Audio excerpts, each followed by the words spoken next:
qu'il avait plus envie? Est-ce que on sait pas. En fait, on est un peu perdu avec Ansu Fati. Maintenant, le fait qu'il soit sur la bonne voie, ça veut dire qu'il va bientôt réavoir du temps de jeu. Et ça, quand même, je suis content parce que lui aussi peut avoir un rôle. Un rôle. Il peut avoir un rôle. J'allais dire un rôle important, je sais pas. Il peut avoir un rôle en tout cas pour la fin de la saison. Bref, passons à Séville, Barça. Match très important. Pourquoi? Parce que il n'y a pas 50 derbies dans la saison. Ça veut dire que le Real qui joue contre l'Atlético, c'est 2 fois dans la saison. Là, c'est le match retour. Donc ensuite, ils ne s'affronteront plus. Ce que je veux dire par là, c'est que regardez le classement de la Liga. Le Barça est à 3 points de l'Atlético. Le Barça est à 4 points du Real Madrid. C'est pas beaucoup. Et vous êtes sûr que si vous gagnez votre match, vous revenez sur l'un ou sur l'autre ou sur les deux s'il y a un match nul. D'ailleurs, on m'a demandé le résultat parfait. Pour moi, la vérité, c'est une victoire de l'Atlético Madrid. Vous allez me dire, ouais, mais s'il y a match nul, c'est mieux. Il n'y a que 2 points qui sont donnés au lieu de 3.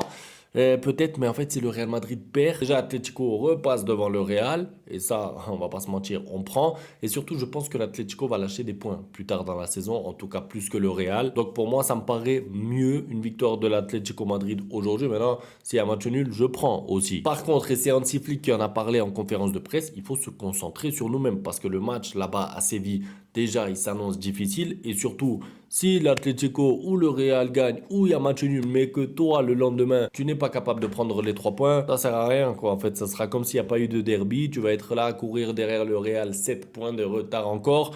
C'est pas le but. Donc, il faut à tout prix que toi, tu puisses être sérieux, concentré sur ton objectif qui est gagner le match, gagner les 3 points. Concernant Séville, d'ailleurs, c'est pas une équipe qui va bien, c'est une équipe qui a du mal cette année. C'est un peu bizarre de dire que Séville et Valence sont un peu, allez, peut-être pas Valence, c'est exagéré, Valence c'est vraiment pire, mais Séville aussi n'est pas dans une bonne position. Ils sont actuellement, je crois, 12e.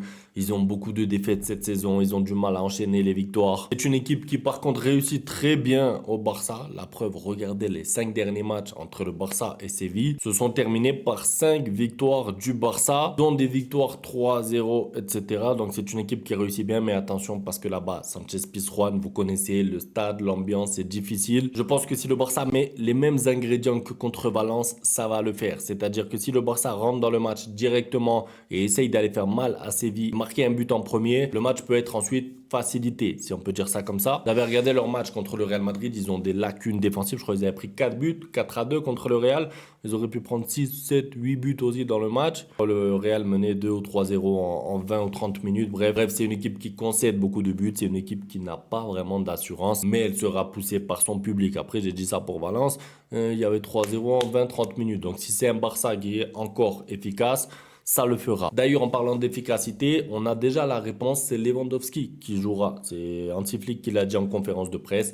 Il sera titulaire. Moi, je pense que c'est une bonne chose quand même d'alterner un peu. Donc là, c'était Lewandowski sur le banc. Là, ce sera sûrement Ferran Torres. Bref, avant de vous partager mon 11 idéal, un petit pronostic rapidement. Donc ça se passe avec Unibet. Regardez les cotes. Non, franchement, là, la cote du Barça, je la trouve intéressante. Je sais que c'est parce qu'ils sont à l'extérieur, mais je vais faire confiance au Barça et je mettrai victoire du Barça, ou ça veut dire que si je veux faire un autre ticket, peut-être un petit peu plus difficile, je mettrai Rafinha buteur. La cote est élevée, on sait qu'il aura des situations, on sait qu'il aura des occasions, ça se joue. Profitez des 100 € offerts avec le lien dans la description. Merci à Unibet. Pour le 11, alors j'ai envie de voir le 11 type tout simplement. Pourquoi? Parce que là, ça y est, il y a eu du changement, il y a eu des rotations, le match de coupe avec Ferran Torres, avec lui l'autre. J'ai envie de voir le 11 type avec un De Jong au milieu de terrain. L'attaque classique, Lamine Yamal, Lewandowski et Rafinha. La force du Barça, on va dire. Pedri au milieu avec du De Jong. Gavi, je pense qu'il sera, ça y est, disponible. Et la défense classique, Inigo Martinez avec Koubarsi, Koundé et Baldé.